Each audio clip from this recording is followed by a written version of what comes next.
Hello ladies and gentlemen, DMYT here, and today I'm going to be doing a kind of comparison video of the RedMagic 11 Pro and the RedMagic 10 Pro.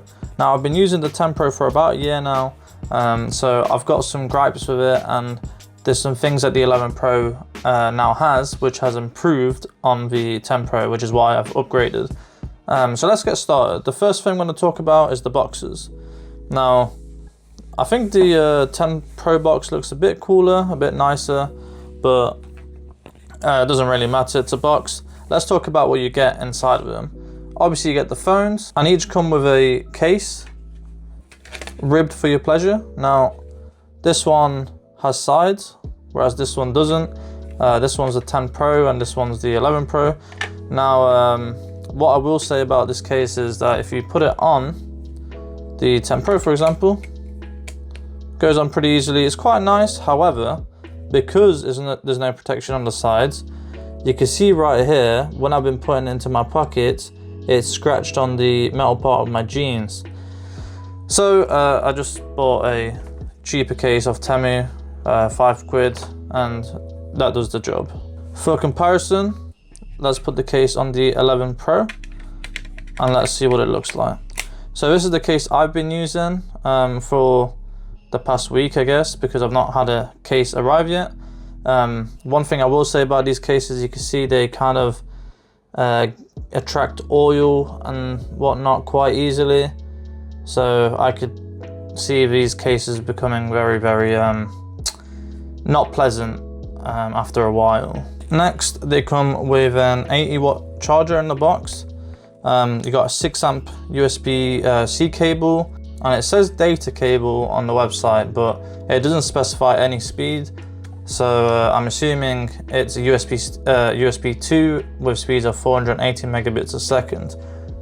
So if you want faster speeds, you're gonna have to buy something else. And this is the charger. They both, as I said, come with 80-watt chargers. And I live in the UK, however, they send you a European brick. But what's nice of them is they also send you an adapter, so you can plug it in here and then just start using it straight away. Now, it's not the most pleasant or nice looking thing, so what I did, I went on Amazon and bought myself one of these. You just plug it in, it makes it a lot smaller and a lot more portable. If you want any of these things, I'll leave a link in the description. Finally, they come with a SIM ejection tool, which looks quite cool. I might have something on screen right now. If not, then you can imagine what it looks like. Both of these phones come with either 12, 16 or 24 gigabytes of RAM. The 10 Pro has LPDDR5X RAM, and then the 11 Pro comes with LPDDR5T RAM, T standing for turbo, and supposedly being 13% faster than LPDDR5X. They also come with 256, 512 or 1 terabyte of UFS 4.1 Pro storage on both of these, so these are extremely fast. I'll have the prices on the side as well for each variant. Now let's get into the more important parts, the design and the specs. So both phones feature a beautiful large 6.85-inch AMOLED display with what I think has the best screen to body ratio of any phone, excluding obviously phones like the Xiaomi Mi Mix Alpha. It comes in at an insane 95.3%, both of these phones. So you're definitely not gonna experience any issues with that. On top of that, they both have a 1.5K resolution at 1216 by 2688 and a silky smooth 144 Hz refresh rate. And they also have 100% support for the DCI-P3 color space. On the 10 Pro, you have 2000 nits of peak brightness, whereas on the 11 Pro, it's rated at 1800. Not quite sure why it's less on this one, but either way, they're both very, very good. They both feature PWM dimming at 2592 Hz for people with sensitivity to OLED flicker at darker brightnesses. And finally, they have an under-display camera to give you an uninterrupted viewing experience.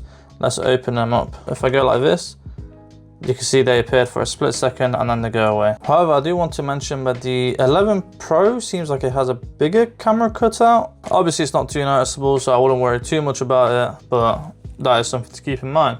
Both of these phones feature an IR blaster, which other manufacturers seem to have forgotten about. The 10 has it at the top right here, whereas the 11 Pro has it integrated with the flash, nice and hidden, which is really cool, I think, and fits seamlessly with its design. Both come with a fan and composite liquid metal, although the 11's fan spins a bit faster at 24,000 RPM compared to the 10's 23,000 RPM. The 11 moves the top loudspeaker to the earpiece, so it's facing you, whereas the 10 is at the top. They say that the speakers on the 11 Pro have been improved. I don't really notice too big of a difference. There's slightly more bass on these, I'd say, whereas this one seems to be louder.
As far as I know, the cameras are practically the same.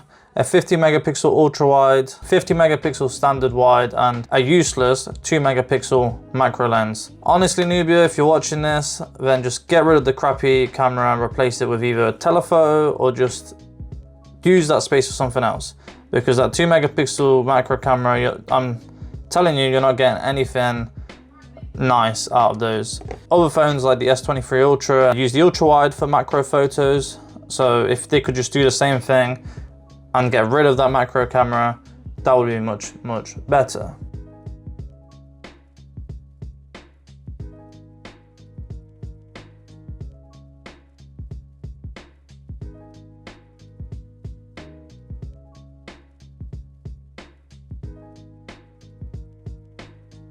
Both have a headphone jack, you know, the thing that other companies got rid of to make space for other components. Also have shoulder buttons with a 520 Hz touch sampling rate, although they are bigger on the 11 Pro, as you can see right here. Wrong side. As you can see right here. So they're a bit smaller on the 10 Pro, whereas on the 11 Pro, you can see they're quite a bit larger. Both have what they call a magic key, which by default launches the game space, but it's customizable for quick access to other functions such as taking photos, recording videos, enabling the flashlight, launching the voice recorder, or switching to mute or vibration mode. On the 10 Pro, there's nothing on the left side, as you can see. But on the 10 Pro, or 11 Pro, sorry, we've got a new side frame RGB light strip, which is quite useful for notifications, as you can see. That's flashing, and then you got that, and you've also got these buttons which light up. At the bottom, the 10 has USB-C 3.2, whereas the 11 Pro has USB-C 3.2 Gen 2 for even quicker file transfers. So as we can see, they both have similar specs. So what's actually new on the RedMagic 11 Pro? There's not too many things, but what they have done, I felt was substantial enough for me to upgrade. Let's start off with one of my favorite improvements, being the upgrade from optical to ultrasonic fingerprint scanner.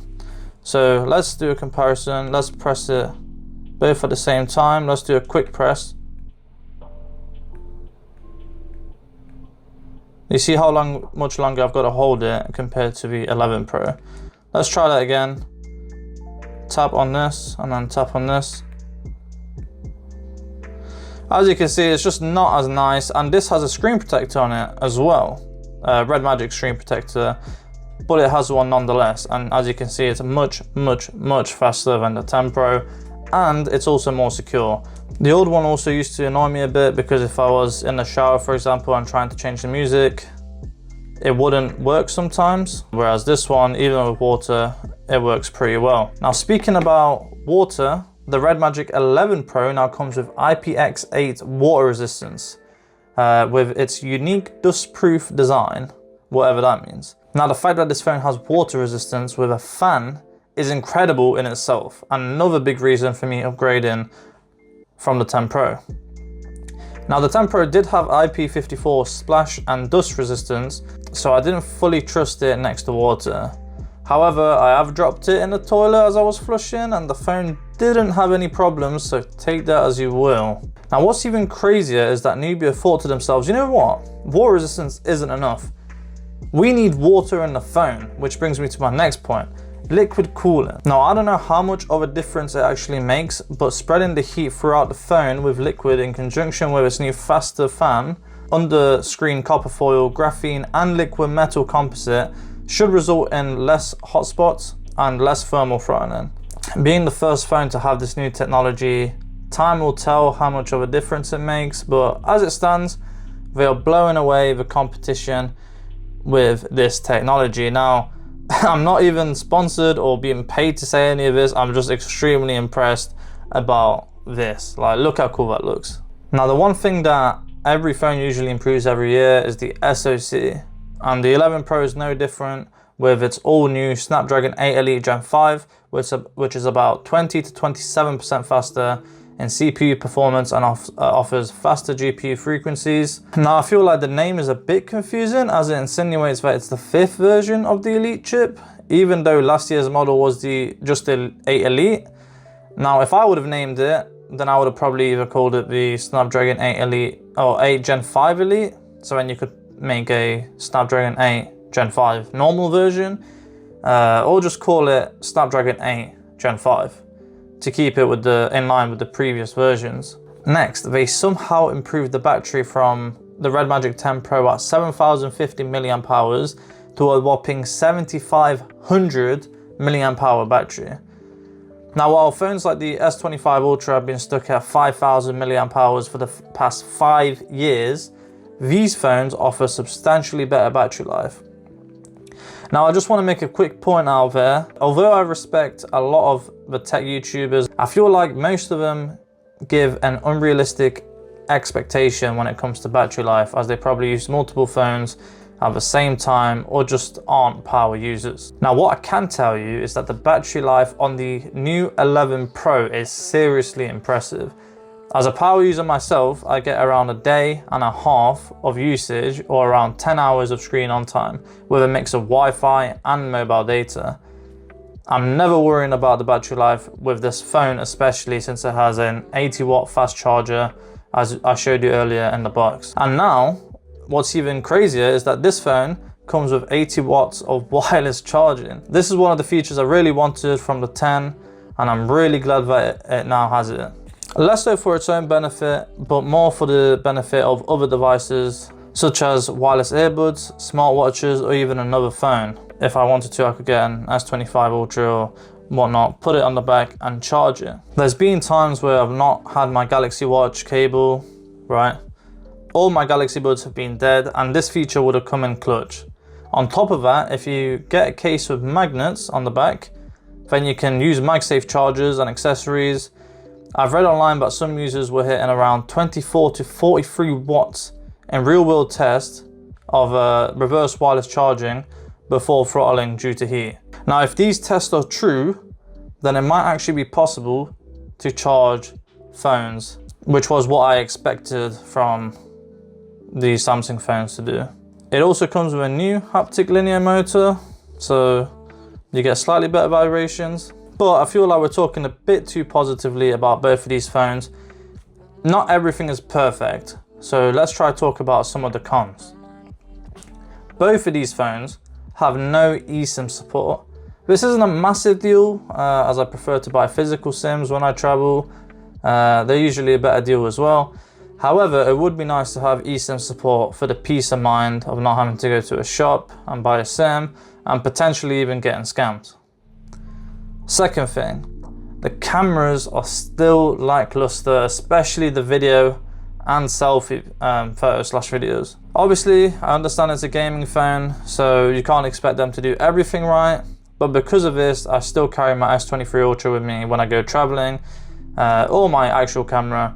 And obviously, because they have no eSIM support, I bring the S23 Ultra with me as well. They also have no LTPO tech, which isn't a massive deal as the battery life is really good to begin with. But imagine how much better it would have been with LTPO tech. It would have definitely beat any phone out of the water. Finally, the last thing I've got to say for this video anyway is that it doesn't come with an SD card slot anywhere. Neither of these phones do. Now I understand that most phones nowadays don't offer an SD card slot, but as a gaming phone it would have been awesome to store loads of emulators and other games on there. Anyway guys, that is pretty much it for this video. Let me know if you want to see other videos on the RedMagic 11 Pro. I'm thinking of making a gaming video, so let me know what you guys think about that. Don't forget to comment, rate and subscribe. DMYT signing out. Peace.